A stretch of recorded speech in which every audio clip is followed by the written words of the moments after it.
In the great empire of Persia, King Ahasuerus ruled over many lands.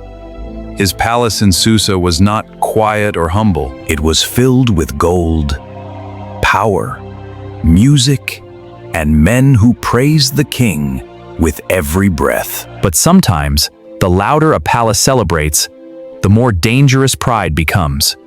For 180 days, the king displayed the riches of his kingdom. Gold, silver, jewels, royal robes, fine dishes, and treasures filled the palace. He wanted nobles from every province to see his greatness and leave speaking of his glory. Let every noble see the glory of my kingdom. Let them know there is no king like me. When the 180 days ended, the king gave another feast, 7 days for everyone in Susa. The palace overflowed with music, food, wine, and noise. But on the final day, the king's pride became dangerous. On the last day of the banquet, the king's heart was filled with wine and pride. He commanded Queen Vashti to come before the guests wearing her royal crown. He wanted to display her beauty as if she were one more treasure in his palace. "Bring Queen Vashti before me. Let all the people see her beauty." But Queen Vashti refused. The palace froze. One word traveled back through the halls like thunder. The king's advisors saw his humiliation and turned it into fear. They warned him that if the queen could refuse the king, wives across the empire might hear of it and do the same. So Vashti was removed, and the seat beside the king became empty. Soon the king's servants gave new advice. Search the empire for beautiful young women. Bring them into the palace. Prepare them. Let the king choose a new queen. Across Persia, doors opened, families whispered, and young women wondered whose life would change forever. Far from the noise of the palace lived Hadassah, also called Esther. She was Jewish, an orphan, and raised by Mordecai as his own daughter. Her home was humble, her life was simple. But great stories often begin where no one is watching. Esther looked outside, her heart full of wonder. Mordecai, sometimes I wonder if my life will always be small. Hadassah, hidden does not mean forgotten. Then the royal search reached Esther's street. The quiet was broken by footsteps, voices, and the authority of the palace. Esther had not asked for a crown. She had not asked to leave home. But the palace had called. Listen carefully. Do not reveal your people or your family yet. Will I see you again? I will stay near the palace gate. I will not stop watching over you. Then I will remember your words. As Esther walked toward the palace, she was also walking toward a future she could not understand. With each step, her faith was tested. Yet, she knew she was not alone. Inside the palace, Esther entered a world of golden pillars, polished floors, perfumes, rules, and waiting. Many young women hoped to be noticed. Some reached for attention. Esther did not. Her humility made her different. Haggai, the palace official, had seen beauty before.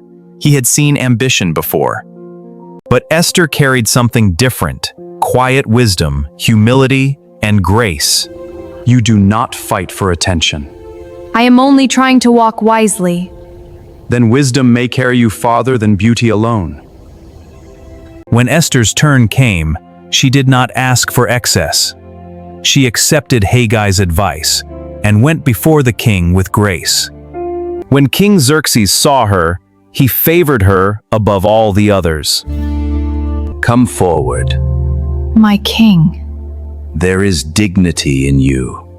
And Esther, the orphan girl, became queen of Persia. But no one knew she was Jewish. Esther became queen, but she still carried a secret. She had not revealed that she was Jewish, because Mordecai had instructed her to remain silent. And though she wore a crown, she remembered her people. Though she lived in the palace, her heart was not owned by the palace. Even after Esther became queen, Mordecai stayed near the palace gate.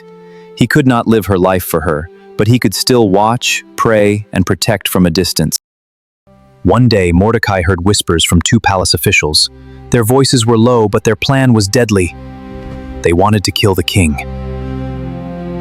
Mordecai sent the warning through Esther. The plot was investigated and stopped. The king's life was saved. Mordecai's name was written in the royal records, but no reward came, not yet. And what seemed forgotten would later become important. Then Haman rose to power. The king lifted him above the other officials, and everyone was commanded to bow before him. Mordecai would show respect, but he would not give the kind of honor that belonged only to God. Haman saw him standing, and one man's faithfulness wounded another man's pride. Why does that man refuse to bow? He is Mordecai. He is a Jew. Haman's anger did not stay small. He did not want to punish Mordecai alone. He wanted to destroy all Mordecai's people.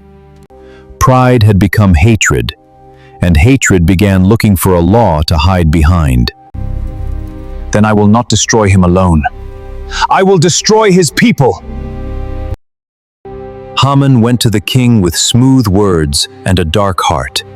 He spoke of a certain people scattered through the empire. He did not say their tears. He did not say their children. He only made them sound like a threat. Your Highness, there is a people scattered throughout your kingdom.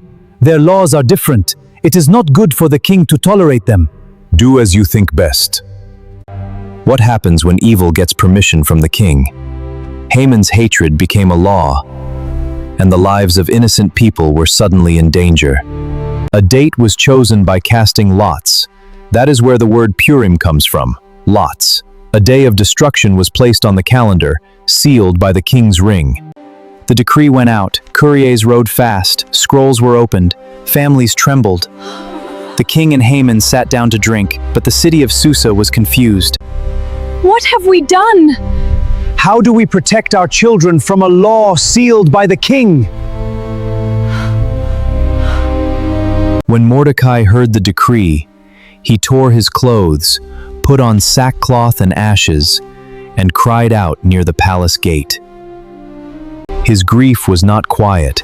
It was the cry of a people marked for death. Inside the palace, Esther heard that Mordecai was mourning. She sent a servant to ask what had happened. The answer carried the weight of death. My queen, Mordecai says the decree is against your people. My people? He says you must go before the king.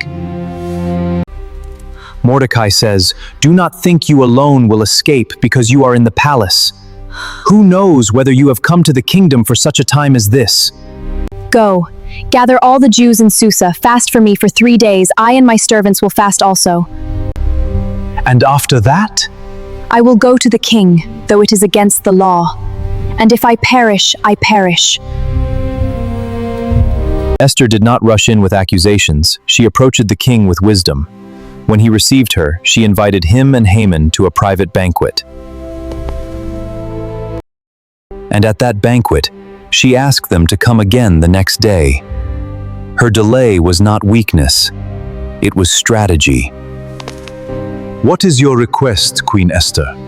If it pleases the king, let the king and Haman come tomorrow to another banquet. That same night, the king could not sleep. In a palace filled with comfort, rest would not come. So he ordered the royal records to be read. And the reader found the forgotten story of Mordecai saving the king's life. What honor was given to Mordecai for this? Nothing was done for him. At that exact moment, Haman came to ask permission to execute Mordecai. But before he could speak, the king asked what should be done for a man the king wished to honor. Haman thought the king meant him. Let royal robes be brought, and a horse the king has ridden. Let him be led through the city with honor. Good. Do this for Mordecai the Jew. Haman's smile died before he could hide it. Can it be? Haman leads Mordecai. The king's command is fulfilled. Mordecai is exalted. At the second banquet, the king asked again. This time Esther did not delay. She revealed her identity, her danger, and the enemy seated at the table. What is your petition, Queen Esther? Let my life be given me, and let my people live. Who dared to do this? The enemy is this wicked Haman. Haman panicked and begged Esther for mercy, but his desperation only sealed his fall. The gallows he had built for Mordecai became his own ending. My queen, have mercy! My king, Haman built a high gallows for Mordecai, the man who saved your life. Let Haman fall by the evil he prepared. The first decree could not simply be erased, because Persian royal law could not be revoked. So a new decree was written, giving the Jews the right to defend themselves. Mordecai was raised to honor. Esther's courage saved her people. And the day meant for sorrow became a day of joy, Purim. Esther's story is a story of reversal. The hidden girl became queen. The forgotten man was honored. The proud enemy fell into his own trap. And the woman who once hid her identity saved her people by revealing it. Sometimes God prepares you quietly before using you publicly. And sometimes, the place you did not choose becomes the place where courage is required. Thank you for watching The Word Comes Alive. If this video blessed you, kindly subscribe to our YouTube channel, follow us on Facebook and TikTok. Like, comment, and share for more Bible stories, prayers, and faith-filled videos. We appreciate your support.